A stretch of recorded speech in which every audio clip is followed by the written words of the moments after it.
Football প্রেমী দিবসে টাকি এরিয়ান ক্লাবের রক্তদান শিবির। 22 বছর ধরে রক্তদান। একসাথে রক্ত দিলেন 4 জন সংখ্যালঘু মহিলা। টাকি উত্তর 24 পরগনায় ফুটবল প্রেমী দিবস উপলক্ষে টাকি এরিয়ান ক্লাবের উদ্যোগে আয়োজিত হলো রক্তদান শিবির। ক্লাব সূত্রে জানা গেছে, টানা 22 বছর ধরে এই দিনে রক্তদান শিবিরের আয়োজন করে আসছে টাকি এরিয়ান ক্লাব। এবারের শিবিরে সবচেয়ে উল্লেখযোগ্য দিক ছিল 4 জন সংখ্যালঘু পরিবারের মহিলা একসাথে রক্তদান, পাশাপাশি বেডে শুয়ে তারা রক্ত দিয়েছেন, যা সম্প্রীতি ও মানবতার বার্তা দিয়েছে। ক্লাব কর্তৃপক্ষের কথায়, খেলার পাশাপাশি সমাজসেবার মাধ্যমেও মানুষের পাশে থাকাই তাদের মূল লক্ষ্য। এখন পর্যন্ত আমাদের 55 জন আমরা সিলেক্টেড হয়ে গেছে। 55 জন আমরা পর্যন্ত হয়েছি। 50 চলছে, 5 জন স্ট্যান্ডার্ড আছে। আচ্ছা, তো আপনাদের এই রক্তদান এটা আপনাদের ক্লাবে কত বছর ধরে হয়ে আসছে? 22 বছর ধরে হয়ে আসছে। আচ্ছা, আজকে কতজনের মতন আপনারা মোটামুটি নেমেছেন যে রক্তদান করবে এরকম চিন্তা ভাবনা? গত বছর এটাকে 79-তে নিয়ে গেছিলাম। এবারে ওয়েদার খারাপ আছে, এই জন্যে আসতে দেরি করছে। তবে আশা করছি এটা আমাদের 70-এর কাছাকাছি। আপনার নাম? আমার নাম স্বপন বিশ্বাস। আমি এই ক্লাবের সভাপতি।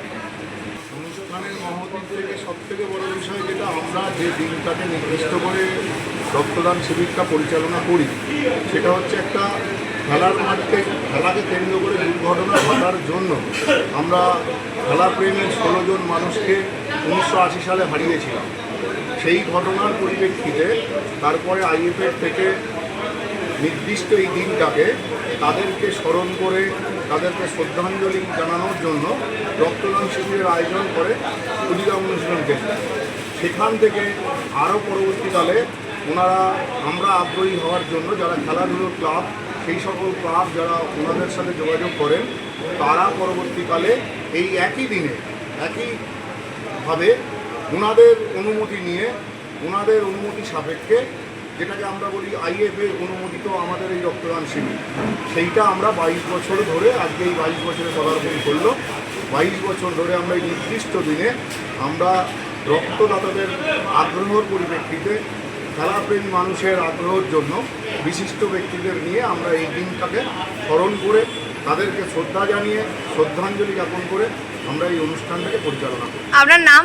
আমার নাম শৈবাল মুখার্জি, আমি এই ক্লাবের বর্তমান সম্পাদক। একটা সাংস্কৃতিক ক্রীড়া এবং তার যে পরিমণ্ডল অত্যন্ত উন্নত, খুব সুন্দর জায়গা, খুব সুন্দরভাবে এরা সংগঠন করেন যে কোনো জিনিস। এবং সবচেয়ে বড় কথা, আজকে শুধুমাত্র টাকি নয়, শুধুমাত্র কলকাতা নয়, association of voluntary blood donors এই যে রক্তদান শিবিরের আয়োজন করেছে, এটা পশ্চিমবঙ্গের বিভিন্ন জায়গাতেই হচ্ছে। এবং আরও একটা বড় ব্যাপার, আমাদের বসিরহাট ব্লাড ব্যাঙ্ক রক্ত নিচ্ছে। স্থানীয় ব্লাড ব্যাঙ্কে, সরকারি ব্লাড ব্যাঙ্কে যে রক্তদান শিবিরটা হচ্ছে, এটা একটা অত্যন্ত গুরুত্বপূর্ণ ব্যাপার। এবং আপনি শুনলে আরও খুশি হবেন, আজকের দিনেই বসিরহাট ব্লাড ব্যাঙ্ক 3 জায়গায় রক্তদান শিবির করেছে, গতকাল 4 জায়গায় করেছে। এবং আমরা সম্পূর্ণ বাণিজ্যিকরণের বিরোধী। আমরা চাইব সবসময়ের জন্যে রক্তদান শিবির আপনারা করুন, আপনার এলাকায় স্বেচ্ছায় রক্তদান করুন, এবং সেটা অবশ্যই সরকারি রক্তদান শিবির করুন, সরকারি ব্লাড ব্যাঙ্কের মাধ্যমে। অঞ্জনবাবু ব্যক্তিগত জীবনে কতবার রক্তদান করেছেন? আমি সরকারি হিসাবে, স্বাস্থ্য দপ্তর হিসেবে মাত্র 83 বার রক্ত দিয়েছি। সম্ভবত আমাদের স্বাস্থ্য জেলার আমি সর্বোচ্চ রক্ত। ব্লাড দিয়েছেন? ব্যক্তিগত জীবনে কতবার ব্লাড দিয়েছেন? আচ্ছা, আচ্ছা, এই রক্তদান কতটা গুরুত্বপূর্ণ বলে মনে করেন আপনি? আপনার ব্যক্তিগত মতামত বলুন। মূল্যবান একটা জিনিস, যেটা মনে করুন আমাদের কিনে দিতে হচ্ছে না, আমাদের শরীরের ভিতরে আছে, যেটা না দিলে কিন্তু কয়েক মাস পরে আবার নষ্ট হয়ে যাবে। তাহলে আমরা নষ্ট না করে যদি আমরা দিই, একজনের মানুষের কাজে লাগে, তাহলে সেটা তার থেকে উপকারের জিনিস কিছু নেই। সমাজসেবামূলক সব থেকে ভালো জিনিস, ঈশ্বর আমাদের একদম মূল্যবান একটা জিনিস দিয়ে দিয়েছে, যেটা আমরা দান করলেও আবার আমাদের মধ্যেই চলে আসে।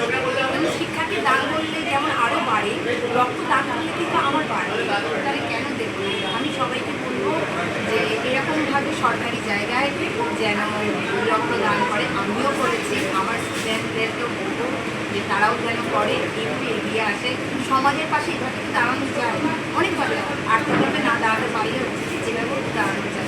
আপনার নামটা আরেকবার বলুন। খেলোয়াড় হিসেবে রক্ত দান করা কতটা গুরুত্বপূর্ণ আপনি মনে করেন? সব থেকে বড় ব্যাপার হচ্ছে আমার রক্তে পৃথিবীর আরেকজন মানুষ বাঁচবে, এই অনুভূতিটা যদি মানুষের জাগে এর থেকে বড় ব্যাপার কিছু নেই। যদি যে সুস্থ স্বাভাবিক হয় অবশ্যই 3 মাস অন্তর বছরে 4 বার পুরুষ এবং মহিলারা বছরে 3 বার রক্তদান শিবির করতে পারবে। কতবার রক্তদান করেছেন আপনি? আমি একবারও রক্ত দান করিনি। আমি রক্ত গ্রহণ করেছি। আমার হেপাটাইটিস হয়েছিল 1992 সালে এবং আমি 5 বোতল রক্ত দিয়েছি, কাউকে রক্ত দিতে পারবো না। এই জন্যেও যারা জন্ডিস হয়েছে তারাও একটু খেয়াল রাখবেন এবং ডাক্তারের সাথে পরামর্শ করেই রক্তদান করবেন, কারণ আপনার জীবাণুটা যাতে অন্য জায়গায় অন্য লোকের মধ্যে সঞ্চালিত না হয়, এটাও একটা পয়েন্ট যা উল্লেখ করলাম। এটা মান্যতা দেওয়া। সব থেকে বড় সমস্যা আছে সমাজের এখন থ্যালাসেমিয়া। বিয়ের আগে যেরকম রেজিস্ট্রি বিয়ে হয়, রেজিস্ট্রি করার আগে সরকারকে ইমিডিয়েট এই আইনটা প্রয়োজন যে রেজিস্ট্রি বিয়ে করতে গেলে থ্যালাসেমিয়া টেস্ট মানে করতে হবে এবং যদি 2 জন পজিটিভ থাকেন তাহলে যেন বিয়ে না হয়।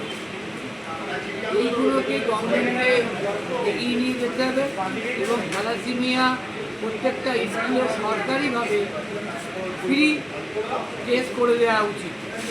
তাতে সরকার যেরকম অনেকগুলো অনুদান চালু করেছে, ভাতা, এটাও একটা বাচ্চাদের ভাতা হিসেবে গ্রহণযোগ্যতা দিয়ে ইমিডিয়েট টেস্ট করে দিলে তাদের আগামীতে এই সমস্যা থেকে ভারতবর্ষ বেরিয়ে আসতে পারে। কি নাম আপনার? আমার নাম রাজা ভঞ্জ চৌধুরী। কতবার দিয়েছেন? মিনিমাম 16 থেকে 17 বার। কত বয়স এখন? 40। কি নাম আপনার? কোথা থেকে আসছে? আমি বাড়ির